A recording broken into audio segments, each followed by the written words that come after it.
सर्व बंधूंना नमस्कार. बंधू आणि भगिनींना, सर्व पत्रकार बंधूंना नमस्कार. इलेक्ट्रॉनिक मीडियाला नमस्कार. वर्धा श्रमिक पत्रकार संघातर्फे आयोजित झालेली ही सर्वपक्षीय सभा, याला उपस्थित असलेले सभेचे अध्यक्ष आदरणीय वंदनीय पूजनीय जावंदिया साहेब, त्याचबरोबर आपले कार्यसम्राट आमदार आदरणीय पंकज भाऊ भोयर, त्याचबरोबर डॉक्टर सचिनजी पावडे सर, रविभाऊ कोटमकरजी आणि विलासभाऊ कांबळेजी आणि धोपटे साहेब, उपस्थित सर्व बंधू आणि भगिनींना, मागील निवडणुकीत 14 आणि 19 मध्ये आणि 2009 मध्ये माझा पराभव जरी झाला आहे थोड्या मतांनी, तरी मला माझ्या पक्षावर असलेली निष्ठा, मी सातत्याने पक्षासोबत केलेलं काम आणि माझा जो सर्व्हे होता पक्षाकडे, त्या सर्व्हेच्या नुसार यावेळेस पक्षाने मला एक शेवटची संधी दिलेली आहे. बंधूंनो, ठीक आहे, माझा पराभव झाला 2014 आणि 2019 मध्ये. आपल्याला माहिती आहे देशात कसा प्रभाव होता. खोटं बोला, रेटून बोला,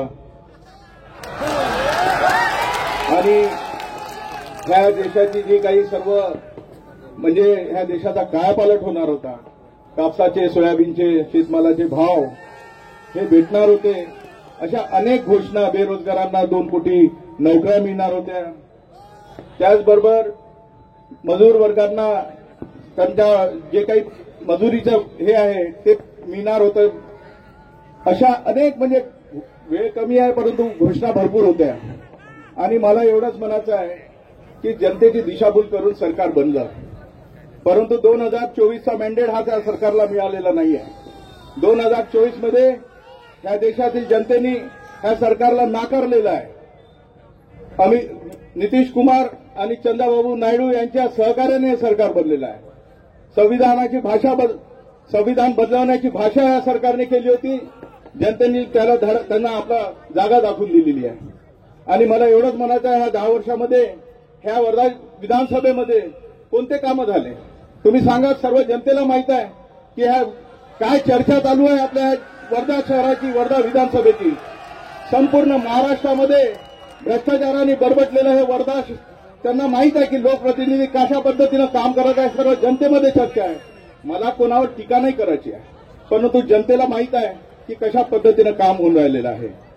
मला एवढंच सांगायचं आहे की वर्धा शहराचे जे प्रमोदबाबू सुरेशभाऊ देशमुख यांनी जे रस्ते बनवलेले आहे, 1000 कोटीचे रस्ते बनवले होते, ते रस्ते या लोकांनी गटर शिवरे योजनेच्या माध्यमातून पूर्ण फोडून टाकले. रस्ते कटरनी कापायचे होते, त्यांनी हॅमर मारलं, लोकांच्या घराला पेढे झाले. त्या योजना पूर्ण फेल झाल्या. 300 कोटीच्या योजनेमध्ये ह्या लोकांनी 1000 कोटीचे रस्ते खराब केले. रस्ते खराब झालेल्या रस्त्यावर यांनी डांबरीकरण झाकण्यासाठी, आपले पाप झाकण्यासाठी डांबरीकरण केलं. वर्धा शहरामध्ये त्याचबरोबर ग्रीनरी करण्यासाठी कोट्यवधी रुपये खर्च करण्यात आले, पण वर्धा शहराची ग्रीनरी अजूनही काही वाढलेली नाही आहे. रामनगरचा आणि वर्धा शहराचा जो लीजचा प्रश्न आहे, तो लीजचा प्रश्न अजूनही सुटला नाही. रामनगरचे लोक माझ्याकडे आले, त्यांची लीज फक्त रिन्युअल करण्याचा विषय होता. तो एक जीआर, चुकीचा जीआर होता. जेवढ्या पैशात लीज रिन्युअल करणार होते, तेवढ्या पैशात त्यांना भूस्वामित्वाचा, त्या पट्ट्याचा त्यांना मालकी हक्क मिळणार होता, परंतु तो मालकी हक्क यांनी मिळवून दिला नाही. फक्त स्वतःचं स्वागत करत गेले. आणि परत ह्या सरकारने उद्धव ठाकरे गट आणि शरद पवार साहेबांचा गट सोडून सत्तेच्या लालसेपोटी सरकार स्थापन केलं. यांना मॅन्डेट नव्हता, परंतु यांनी आपल्या सत्तेच्या लालसेपोटी, या मोदी साहेबांनी 2 दिवसापूर्वी म्हटलं होतं की 70,000 कोटीचा अजित पवार यांनी घोटाळा केला, त्यांनाच सत्तेमध्ये इथे आणून बसवलं. आणि एवढे निर्लज्ज की ज्या दिवशी समृद्धी हायवेवर वर्धेचे जे 16-17 मृतदेह जळून खाक झाले, त्या दिवशी त्यांचे प्रेताची तिथे म्हणजे प्रेताची विल्हेवाट लावत होते. त्या दिवशी म्हणजे इकडे चिता जळून राहिल्या होत्या आणि इकडे ह्या लोकांचा शपथविधी होऊन राहिला होता. एवढी निर्लज्ज बाब महाराष्ट्राच्या संस्कृतीला म्हणजे हानिकारक असलेली ही बाब ह्या सरकारने केलेली आहे.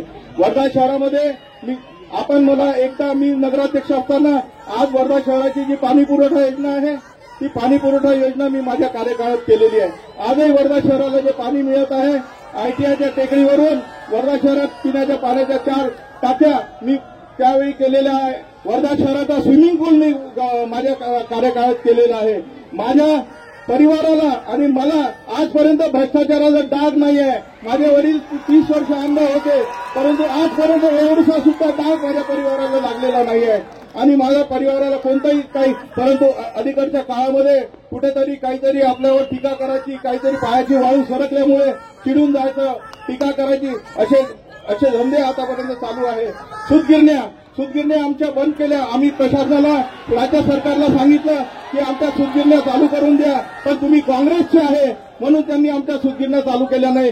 30 वर्ष जुन्या सूतगिरण्या त्यांच्या वचनाने जुन्या झाल्या होत्या, परंतु यांनी कोणतीही सूतगिरणी बंद होऊ दिली, परंतु सूतगिरणी चालू करून दिली नाही. वर्धा जिल्हा परिषद, नगरपालिका, ग्रामपंचायतच्या निवडणुका गेल्या 2.5 वर्षापासून यांनी घेतल्या नाही, कारण की प्रशासनामार्फत यांना भ्रष्टाचार करायचा होता. आणि त्याच्यामुळे आज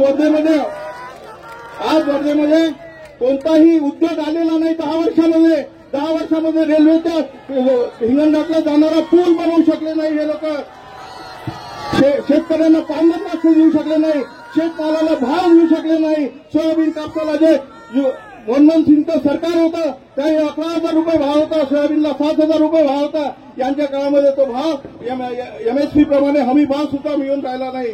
असं हे जुनी पेन्शन योजना यांनी नवीन पेन्शन योजना लागू केली. लोकांना जुनी पेन्शन योजना पाहिजे आहे. आणि म्हणून मला एवढीच विनंती आहे की हे भ्रष्टाचार युक्त झालेलं गांधीजीचं विनोबाजीचं शहर त्याला भ्रष्टाचार मुक्त करायचं आहे. आम्ही अजून एक महापाप केलेला आहे. वर्धेला एक मेडिकल कॉलेज आणि हॉस्पिटल आलं होतं. हे हॉस्पिटल यांनी हिंगणघाट गावाला पाठवलं. एकही शब्द हॉस्पिटलचं वर्धेत राहिलं पाहिजे म्हणून बोलले नाही. गोरगरिबांचं नुकसान केलं, हे महापाप यांना भरावं लागणार आहे. मित्रांनो, मी एवढीच विनंती करतो, मला पक्षाने एकदा शेवटची संधी दिलेली आहे. आपण सुद्धा मला यावेळेस एकदा मला संधी द्या आणि माझ्या कामाचा अनुभव बघा. एवढेच मी आपल्या प्रसंगी आपल्या चरणी मी हात जोडून विनंती करतो आणि आपण मला निवडून द्यावं एवढी विनंती करून मी आपले 2 शब्द समाप्त करतो. जय हिंद, जय भारत.